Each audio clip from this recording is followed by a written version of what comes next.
السلام علیکم ویورز، امید ہے کہ آپ سب لوگ خیریت سے ہوں گے۔ میں بھی خدا کے فضل و کرم سے بالکل ٹھیک ہوں۔ ویورز، آج میں آپ سے میرے اور آپ کے ہم سب کے پیارے نبی حضرت محمد مصطفیٰ صلی اللہ علیہ وآلہ وسلم کی زندگی کے متعلق کچھ معلومات شیئر کرنے جا رہی ہوں۔ امید ہے کہ میری پچھلی ویڈیوز کی طرح آپ سب کو یہ بھی پسند آئے گی۔ ویڈیو شروع کرنے سے پہلے آپ سب سے درخواست ہے کہ اگر میرے چینل پر نئے ہیں تو سب سے پہلے آپ میرے چینل کو سبسکرائب کر لیں اور ساتھ میں لگے بیل آئیکن کو پریس کر لیں تاکہ میری آنے والی ہر معلوماتی ویڈیو آپ تک آسانی سے پہنچ سکے۔ اور اگر آپ نے آلریڈی میرے چینل کو سبسکرائب کر لیا ہے تو آپ کا تہہ دل سے شکریہ ادا کرتی ہوں۔ ماہ ربیع الاول، ماہ ربیع الاول جو بہت مبارک مہینہ ہے، جس میں ہمارے حضور پاک خاتم الانبیاء رحمۃ للعالمین حضرت محمد مصطفیٰ صلی اللہ علیہ وآلہ وسلم کے نور پاک سے پوری دنیا منور ہوئی، دنیا سے کفر کا خاتمہ ہوا۔ آپ کی ولادت سے کئی سو سال پہلے ہی مختلف انبیاء اپنی قوم کو آپ کی ولادت کی خوشخبری دے چکے تھے۔ جب آپ کی ولادت باسعادت ہوئی تو اس وقت ایران کے شاہی محل میں زلزلہ آ گیا۔ مختلف جگہوں پر رکھے ہوئے بت خود بخود زمین پر منہ کے بل جا گرے اور سالوں سے لگی ہوئی آتش کدہ میں برسوں سے بنا کسی توقف کے لگی ہوئی تھی، وہ خود بخود بجھ گئی، اور آپ اپنی پیدائش سے پہلے ہی یتیم ہو چکے تھے۔ یعنی آپ کے والد محترم حضرت عبداللہ آپ کے پیدا ہونے سے پہلے ہی وصال پا چکے تھے۔ آپ کی والدہ محترمہ بی بی آمنہ تھیں۔ جب آپ پیدا ہوئے تو آپ کے دادا حضرت عبد المطلب علیہ السلام نے آپ کا اسم مبارک محمد رکھا۔ بی بی آمنہ کو خواب میں احمد نام کی بشارت دی گئی تھی، اس لیے والدہ نے آپ کا نام احمد رکھا۔ پھر آپ کی پیدائش کے 7ویں دن آپ کے دادا نے اونٹ ذبح کر کے تمام عزیز و اقارب کی دعوت کی اور آپ کا رسم عقیقہ ادا کیا، اور پھر بالوں کے وزن کے برابر سونا خیرات کیا۔ عرب میں ایک رواج عام تھا کہ بچے کو بدوی عورتوں کے حوالے کر دیتے تھے تاکہ ان کی پرورش صحرا کی کھلی اور آلودگی سے پاک فضا میں ہو۔ انہی عورتوں میں سے ایک قبیلہ بنو سعد کی حلیمہ سعدیہ بھی تھیں جو بچوں کو پروان چڑھاتی تھیں۔ جس سواری پر حلیمہ سعدیہ سوار ہوتی تھیں ان دنوں وہ گدھی بہت کمزور ہو چکی تھی، لہٰذا وہ ان تمام عورتوں میں سب سے تاخیر سے پہنچیں۔ اس دوران دوسری بدوی عورتوں نے تمام امیر گھرانوں کے بچوں کو گود لے لیا تھا تاکہ مال کثیر ملے۔ آپ چونکہ یتیم تھے اس لیے کسی نے آپ کو نہ لیا، تو بہرحال یہ سعادت بی بی حلیمہ سعدیہ کے حصے میں آئی کہ وہ محمد صلی اللہ علیہ وآلہ وسلم کی پرورش کریں۔ بی بی حلیمہ کا بھی ایک شیرخوار بچہ تھا، لیکن بی بی حلیمہ سعدیہ کا شیر اس کو بھی ناکافی ہوتا تھا۔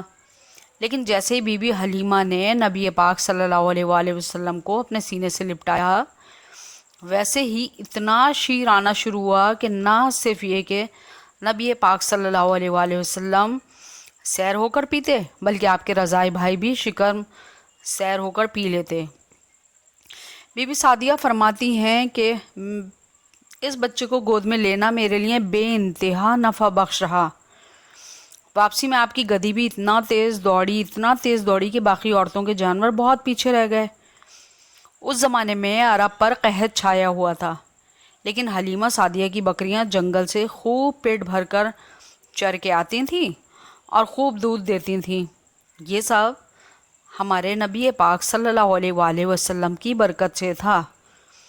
ایک دن آپ اپنی رضاعی بہن کے ساتھ باہر دھوپ میں کھیل رہے تھے کہ بی بی حلیمہ باہر تشریف لائیں اور محمد صلی اللہ علیہ وآلہ وسلم کو دھوپ میں کھیلنے سے منع کیا، تو آپ کی رضاعی بہن نے کہا، اماں جان، میرا بھائی دھوپ میں نہیں ہے، میں دیکھ رہی ہوں کہ میرے بھائی کے اوپر ہر وقت ایک بادل کا سایہ رہتا ہے، اور جہاں جہاں میرا بھائی محمد جاتا ہے بادل آپ پر سایہ فگن رہتا ہے، سبحان اللہ۔ بہرحال جب آپ کی عمر مبارک 4 سال کی تھی تو بی بی سعدیہ حلیمہ نے آپ کو آپ کی والدہ محترمہ بی بی آمنہ کے حوالے کر دیا، لیکن اس کے باوجود آپ نے ہمیشہ اپنی رضائی والدہ کا بہت زیادہ خیال رکھا اور اپنے رضائی بہن بھائی سے بھی بہت محبت کرتے تھے۔ جب بھی آپ سے ملنے آپ کی رضائی والدہ بی بی حلیمہ سعدیہ ملنے آتی تو آپ ان کے احترام میں کھڑے ہو جاتے اور اپنی چادر بچھا کر اس پر اپنی رضائی ماں کو بٹھاتے۔ غزوہ حنین کے موقع پر آپ کی رضائی بہن شیمہ قیدیوں میں شامل تھیں۔ شیمہ کو آپ نے اپنے یہاں قیام کی دعوت دی۔ شیمہ نے اسلام قبول کر لیا۔ آپ نے واپسی میں اپنی رضائی بہن کو غلام اور کنیزیں اور دیگر زاد راہ دے کر رخصت کیا۔ آپ نے ان کی وجہ سے بنو سعد کے سارے قیدیوں کو بھی رہا کر دیا۔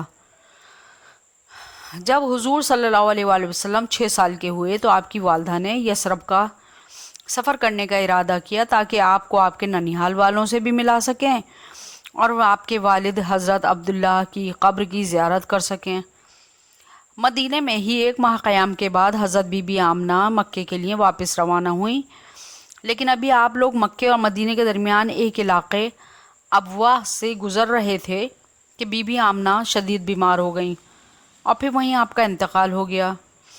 یوں آپ 6 برس کی عمر میں ہی باپ ماں دونوں سے محروم ہو گئے۔ وہیں ابواہ میں ہی بی بی آمنہ کو دفن کیا گیا۔ آپ کے ہمراہ ایمن بھی تھیں۔ وہ آپ کو لے کر مکہ آپ کے دادا حضرت عبد المطلب کے پاس پہنچیں۔ وہ بھی بی بی آمنہ کی وفات کا سن کر بہت دکھی ہوئے۔ دادا اور پھوپھیوں چچاؤں نے آپ کو اس صدمے سے نکلنے کے لیے بہت تسلیاں اور دلاسے دیے۔ اب آپ کی پرورش کی ذمہ داری آپ کے دادا پر تھی۔ وہ آپ کے بغیر کھانا بھی نہ کھاتے تھے۔ جب آپ صلی اللہ علیہ وآلہ وسلم 8 سال کے تھے تو حضرت عبد المطلب علیہ السلام بھی رحلت پا گئے۔ اتنی چھوٹی سی عمر میں ہی آپ صلی اللہ علیہ وآلہ وسلم اپنے والد، والدہ اور پھر شفیق دادا سے محروم ہو کر بہت غمزدہ رہتے تھے۔ پھر آپ کی پرورش کی ذمہ داری آپ کے چچا حضرت ابو طالب علیہ السلام کے ذمہ آئی۔ حضرت ابو طالب علیہ السلام اور ان کی زوجہ محترمہ حضرت فاطمہ بنت اسد نے آپ کی پرورش اپنی اولاد سے بھی بڑھ کر احسن طریقے سے ادا کی، کیونکہ وہ آپ کی عظمت کو اچھی طرح سے پہچان گئے تھے۔ ایک دفعہ ایک شخص آپ کی خدمت میں آیا اور کہنے لگا، یا رسول اللہ، بارش نہ ہونے کی وجہ سے قحط نازل ہو گیا ہے، لہٰذا آپ پروردگار عالم سے دعا کریں کہ بارش نازل ہو جائے اور قحط کا خاتمہ ہو جائے۔ آپ نے دعا کے لیے ہاتھ بلند ہی کیے تھے کہ بہت سے بادل ٹکڑیوں کی صورت میں آسمان پر نازل ہوئے اور آ کر مل گئے۔ پھر ایسی بارش ہوئی کہ تمام زمین بارش سے سیراب ہو گئی، ہر طرف جل تھل چھا گیا، چرند پرند سب خوشی سے جھوم اٹھے اور قحط کا خاتمہ ہو گیا۔ وآخر دعوانا ان الحمدللہ رب العالمین۔ آخر میں ایک دفعہ پھر درخواست کرتی ہوں کہ ویڈیو پسند آئے تو سبسکرائب کر کے اسے شیئر بھی کر دیں۔ شکریہ۔